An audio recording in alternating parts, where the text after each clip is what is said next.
அதனால தான் ராஜா சொன்ன மாதிரி ஒரு மாற்றம் தமிழ்நாட்டில் ஏற்பட்டு அது ஏமாற்றமாக மாறி இருக்கிறது. லட்சக்கணக்கான மக்கள் செய்த தவறு கோடைக்கணக்கான மக்களை இன்றைக்கு துன்புறுத்தி கொண்டிருக்கிறது. கல்யாண வீடு, கர்மாந்திர வீடு, ஆர்ப்பாட்டம், போராட்டம், பொதுக்கூட்டம் இப்படி போகிற இடத்துலலாம் புலம்பியே தள்ளுறீங்களே. தமிழ்நாடு என்ன உங்கள் ஒப்பம் வீட்டு சொத்தா? நீங்கள் மட்டும்தான் ஆளணுமா? வேறு யாரும் புதுசாக ஆளக்கூடாதா? வேறு ஏதாச்சும் புதுசாக ஒருத்தன் 5 வருஷம் ஆண்டுட்டு தான் போட்டுமே. அதை விட்டுட்டு சாபம் விட்டுட்டே இருக்கீங்க. நல்லா இருக்க மாட்டீங்க, நாசமாக போயிடுவீங்க, செத்து போயிடுவீங்க. ஜீரணிக்க முடியல அவங்களோட வெற்றியை உங்களால்.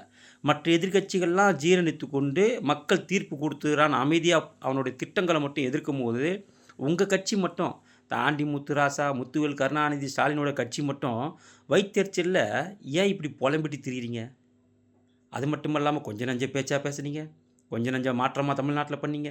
எதுக்கெடுத்தாலும் கலைஞர், ஸ்டாலின், கலைஞர் இப்படி தானே பேர் வச்சிங்க. கர்மாடா, சும்மா விடுமா உங்களை? அதாவது தமிழ்நாட்டில் இந்து சிலை, ஒரு அடி சிலை இருக்கிற வரைக்கும் சனாதன எதிர்ப்புங்கிறது எங்களுக்குள்ளே இருக்குது அப்படின்னு சொன்னவன் தான் ஆண்டி முத்துராசா. அதை விட ஒரு படி மேலே போய் முத்துவேல் கருணாநிதி ஸ்டாலினோட மகன் சனாதனத்தை டெங்கு போல, கொசு போல நசுக்கணும்னு சொன்னான். கர்மா வச்ச சும்மா விடுமா? அதனால தான் இன்றைக்கி உங்களை நெசுக்கி உட்கார வச்சுருக்குது இந்த கர்மா. எனவே கர்மாக்கும் பலன் உண்டு. அந்த பலனை தான் இப்போ நீங்கள் அனுபவிக்கிறீங்க விஜய் ரூபத்தில். அதனால தான் ராஜா சொன்ன மாதிரி ஒரு மாற்றம் தமிழ்நாட்டில் ஏற்பட்டு அது ஏமாற்றமாக மாறி இருக்கிறது. லட்சக்கணக்கான மக்கள் செய்த தவறு கோடைக்கணக்கான மக்களை இன்றைக்கு துன்புறுத்தி கொண்டிருக்கிறது. கல்யாண வீடு, கர்மாந்திர வீடு, ஆர்ப்பாட்டம், போராட்டம், பொதுக்கூட்டம் இப்படி போகிற இடத்துலலாம் புலம்பியே தள்ளுறீங்களே. தமிழ்நாடு என்ன உங்கள் ஒப்பம் வீட்டு சொத்தா? நீங்கள் மட்டும்தான் ஆளணுமா? வேறு யாரும் புதுசாக ஆளக்கூடாதா? வேறு ஏதாச்சும் புதுசாக ஒருத்தன் 5 வருஷம் ஆண்டுட்டு தான் போட்டுமே. அதை விட்டுட்டு சாபம் விட்டுட்டே இருக்கீங்க. நல்லா இருக்க மாட்டீங்க, நாசமாக போயிடுவீங்க, செத்து போயிடுவீங்க. ஜீரணிக்க முடியல அவங்களோட வெற்றியை உங்களால். மற்ற எதிர்க்கட்சிகள்லாம் ஜீரணித்து கொண்டு மக்கள் தீர்ப்பு கொடுத்துறான்னு அமைதியாக அவனுடைய திட்டங்களை மட்டும் எதிர்க்கும் போது உங்கள் கட்சி மட்டும் தாண்டி முத்துராசா, முத்துவேல் கருணாநிதி ஸ்டாலினோட கட்சி மட்டும் வைத்தறிச்சலில் ஏன் இப்படி புலம்பிட்டு திரியிறீங்க?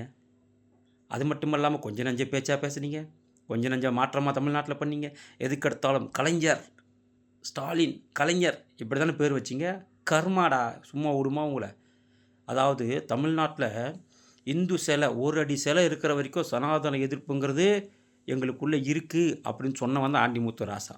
அதை விட ஒரு படி மேலே போய் முத்துவேல் கருணாநிதி ஸ்டாலினோட மகன் சனாதனத்தை டெங்கு போல, கொசு போல நசுக்கணும்னு சொன்னான். கர்மா வச்ச சும்மா விடுமா? அதனால தான் இன்றைக்கி உங்களை நெசுக்கி உட்கார வச்சுருக்குது இந்த கர்மா. எனவே கர்மாக்கும் பலன் உண்டு. அந்த பலனை தான் இப்போ நீங்கள் அனுபவிக்கிறீங்க விஜய் ரூபத்தில்.